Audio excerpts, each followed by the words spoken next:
दोस्तों, हम सभी एक बात तो जानते हैं और उसे मानते भी हैं कि सांसों से हमारा जीवन है और सांसों के बंद होते ही हमारी जीवन लीला समाप्त हो जाती है। सांसों के महाविज्ञान के ऊपर मैंने कई वीडियो बनाई है और मैं ये मानता हूँ कि हमारी वीडियो से आपको कुछ न कुछ नया जानने को और सीखने को जरूर मिलता होगा। अगर हाँ तो नीचे कमेंट करके जरूर बताइए। वैसे अगर सांसों की बात करें तो हमारे ऋषि मुनियों और हठ योगियों ने सांसों पर बहुत चर्चा की है, लेकिन अभी तक हमने सांस के वास्तविक स्रोत को नहीं पहचाना है। क्या आपको पता है कि सांस का वास्तविक स्रोत क्या है, उस स्थान को क्या कहते हैं? अगर नहीं तो आज के इस वीडियो को अंत तक जरूर देखिएगा। दोस्तों, सांस के वास्तविक स्थान की बात करें तो हमारी भाषा में उस स्थान के लिए कोई अलग शब्द नहीं है, लेकिन जापानी भाषा में उस स्थान को तानदेन कहते हैं। तानदेन वह बिंदु है जो हमारी नाभि से 2 इंच नीचे होता है, यानी हमारी इस गहरी सांस का संबंध उस बिंदु से है जिसे जापानी तानदेन कहते हैं, और हम उसे नाभि से 2 इंच नीचे का स्थान मानते हैं। जो भी व्यक्ति आध्यात्मिक रस चाहता है, आध्यात्म की गहराई में उतरना चाहता है, अपने मन को शांत करना चाहता है, अपने जीवन में नई ऊर्जा को हासिल करना चाहता है, उसका अनुभव प्राप्त करना चाहता है, गहरी सांस लेना चाहता है, उस व्यक्ति के लिए वह मुख्य स्थान है जिसे जापानी तानदेन कहते हैं, और इसके बारे में हम सभी को जरूर जानना चाहिए। मित्रों, कोई भी व्यक्ति जितनी ही ऊपर से सांस लेता है वो उतना ही तनावग्रस्त होता है, और कोई व्यक्ति जितनी गहराई से सांस लेता है वह उतना ही ज्यादा विश्राम और शांति की अवस्था में होता है। ऐसा व्यक्ति जो बहुत चिंतित है, बहुत ज्यादा परेशान है, उसकी श्वास की गति तीव्र होती है और वह ऊपर से ही श्वास लेता है, न कि नाभि की गहराई से। नाभि की गहराई से आती जाती श्वास व्यक्ति को स्थिर बनाती है, उसे विश्राम की अवस्था में पहुंचा देती है। इसलिए तो कहा जाता है कि आप गहरी सांस लीजिए, सांसों को नाभि के 2 इंच नीचे तक ले जाइए, उस बिंदु को तानदेन कहते हैं, वहां तक सांस को लेकर जाइए। जब व्यक्ति की श्वास तानदेन से चलती है तो उसके जीवन में बिल्कुल भी तनाव नहीं होता, वह तनाव मुक्त होता है। इसलिए जब आप किसी छोटे बच्चे को देखते हैं तो वह आपको तनाव मुक्त दिखता है, और यह सच भी है। उसे कोई चिंता परेशानी नहीं है, क्योंकि उसकी जो श्वास चल रही है वह तानदेन से चल रही है, अर्थात हमारे नाभि के 2 इंच नीचे से चल रही है। जब भी आप विश्राम की अवस्था में होंगे तो आप ध्यान देंगे आपकी श्वास तानदेन से चल रही होगी। लेकिन जब आप तनाव से भरे हुए होंगे, चिंता में होंगे, गुस्से से भरे होंगे, न जाने कितनी चिंताओं से घिरे होंगे, आप टेंशन में होंगे, डिप्रेशन में होंगे, तब आप नोटिस करेंगे कि आपकी श्वास ऊपर से ही लौट जाती है। और इस सांस का ऊपर से ही वापस लौट जाना इस बात का सूचक है कि आप अपनी मूल स्थिति से दूर हो गए हैं। लेकिन आज की आधुनिक युग में अवस्थाएं बदल चुकी हैं। लोगों के मन में न जाने कितने प्रकार के विकार आ गए हैं। लोग यह सोचते हैं कि हम सांस को पेट तक क्यों लें। हम सोचते हैं कि हम अपनी सांस को छाती में भर लें और वहीं से लौटा दें। मित्रों, यह हमारे अंदर एक बहुत बड़ा विकार पैदा करता है। छाती से श्वास का लौट जाना मनुष्य की प्रकृति के लिए घातक है। आप देखेंगे एक स्वस्थ बच्चा हमेशा उसकी छाती नीचे होती है, जबकि उसका पेट उभरा हुआ होता है। जानते हैं ऐसा क्यों है?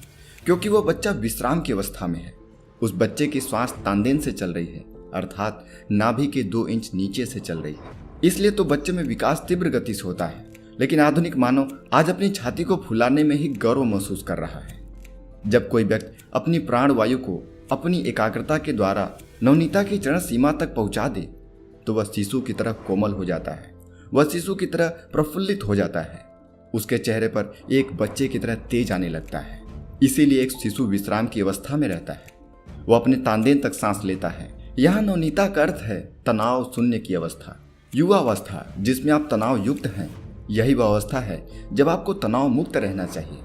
जब आप तनाव मुक्त होते हैं तब आपकी श्वास अपने आप नाभि तक पहुंचने लगती है और आपके अंदर जीवन ऊर्जा बढ़ने लगती है। अब आप लोगों के मन में यह प्रश्न आ सकता है कि आखिर हमें यह कैसे पता चले कि हमारी श्वास नाभि तक पहुंच रही है या नहीं? तो इसे जानने के लिए आप निश्चिंत होकर कुर्सी पर बैठ जाइए और ध्यानपूर्वक सांस लीजिए। तब आपको यह आभास हो जाएगा कि आपकी सांस नाभि तक पहुंच रही है या नहीं। लेकिन इसके लिए हमें अपने शरीर को, अपने आप को उस अवस्था में ढीला छोड़ना होगा। पर हम अपने आप को कभी ढीला छोड़ते ही नहीं हैं। हम अपनी छाती को श्वास से फुलाए रहते हैं और अपने आप को गौरवान्वित महसूस कराते रहते हैं। ऐसा बिल्कुल नहीं होना चाहिए। आपको गौरवान्वित महसूस के साथ साथ प्रफुल्लित रहना है, हमेशा खुशनुमा रहना है। असल में इस विकृति का कारण यह है कि हम अपने सीने को फुलाकर दिखाना चाहते हैं कि हमने प्राण वायु को अपने अंदर आने दिया और फिर उस वायु को अपने अंदर रोककर सीनों को फुलाकर यह महसूस करते हैं कि हमने श्वास को रोका है, और फिर हमारी श्वास उसी सीने से वापस लौट जाती है। इसके बाद आप तरह तरह के वीडियो के नीचे कमेंट करते हैं कि हमने श्वास तो गहरी ली थी, लेकिन वह श्वास नाभि तक नहीं पहुंच पा रही है, इसे हम नाभि तक कैसे पहुंचाएं? मित्रों, ध्यान रखना, आपकी श्वास स्वाभाविक रूप से गहरी तभी हो सकती है जब आपको अपने शरीर का बोध ना हो, लेकिन ऐसा होना संभव नहीं है। हम अपनी नाभि तक श्वास नहीं ले सकते।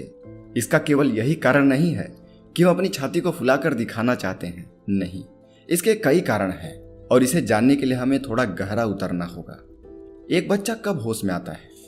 एक बच्चा तब होश में आता है जब अपनी कामेंद्री को छूने लगता है, अपनी कामेंद्री से खेलने लगता है, और यह वह स्थिति है जब माँ बाप बच्चे के इस कृत्य के लिए उसे डांटने और टोकने लगते हैं। तब बच्चा होश में आ जाता है, क्योंकि बार बार उसे इस चीज के लिए टॉर्चर किया जा रहा है। तभी वह यह जान पाता है कि उसके शरीर में कोई ना कोई चीज ऐसी है जो गलत है, जो अपराध है। उसे अपराध बोध होता है और फिर वह सचेत हो जाता है और उसकी सांसें ऊपर ही ऊपर चलने लगती हैं। यदि आप उसके बचपन के समय को और अब जब वह होश पूर्वक जी रहा है तब के समय को कंपेयर करेंगे, तब आप पाएंगे कि उस बच्चे की श्वास अब ऊपर ही ऊपर रह गई है। वह ऊपर से ही चली जाती है, तानदेन तक की बात दूर, नाभि तक भी नहीं पहुंच पा रही है। और ऐसी स्थिति में बच्चे को अपनी कामेंद्री छूना अपराध सा महसूस होता है। उसे यह अपराध अपने माँ बाप की आंखों से ही पता चल जाता है, क्योंकि जब भी वो अपनी कामेंद्री को छूने का प्रयास करता है तब उसके माँ बाप उसे डांटते हैं, धिक्कारते हैं। उस स्थिति में उसे यह पता चलता है कि यह एक अपराध है। वैसे इस अपराध का बोध माँ बाप को भी हुआ है और उन्हें उनके माँ बाप से यह अपराध का बोध हुआ है। तो कोई भी व्यक्ति जो आयु को लंबा करना चाहता है, अपने जीवन में बदलाव करना चाहता है, उसे अपने श्वासों के प्रति सतर्क होना पड़ेगा। कोई भी व्यक्ति जो नाभि तक श्वास लेना चाहता है, उसे अपने शरीर के प्रति बेहोश होना होगा, क्योंकि होश की स्थिति में तो आप अपने श्वास को अपनी छाती के ऊपर से ही निकाल देते हैं। बेहोशी की अवस्था या सोते वक्त ही व्यक्ति तानदेन तक श्वास लेता है, और तानदेन तक श्वास का जाना व्यक्ति के कामेंद्री को अकड़ा देता है, उसमें अकड़न पैदा कर देता है। बहुत से विद्वानों के इस पर भिन्न भिन्न विचार थे।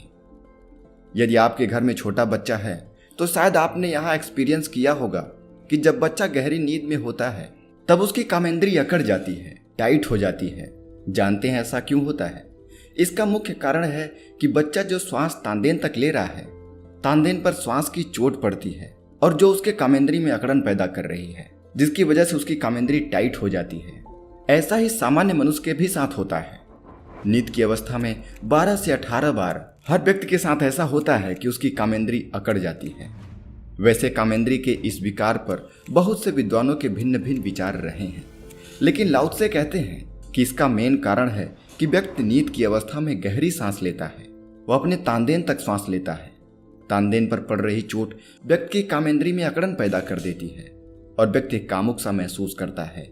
इसलिए जरूरी नहीं कि आपने गहरे सपने देखे हैं, काम वासनाओं से रिलेटेड सपने देखे हैं तभी आपकी कामेंद्री में अकड़न आई है। नहीं, इसका स्वाभाविक कारण है कि आपकी श्वास तानदेन तक चल रही थी और तानदेन के निकट ही आपकी कामेंद्री है, जिसकी वजह से उसके अंदर अकड़न पैदा हो जाती है।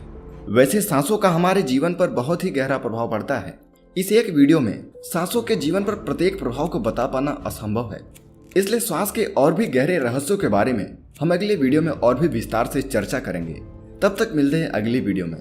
दोस्तों, आपको यह वीडियो कैसी लगी हमें कमेंट में बताना बिल्कुल भी मत भूलना। अच्छी लगी तो लाइक करना और इसे अपने दोस्तों के साथ शेयर जरूर करना।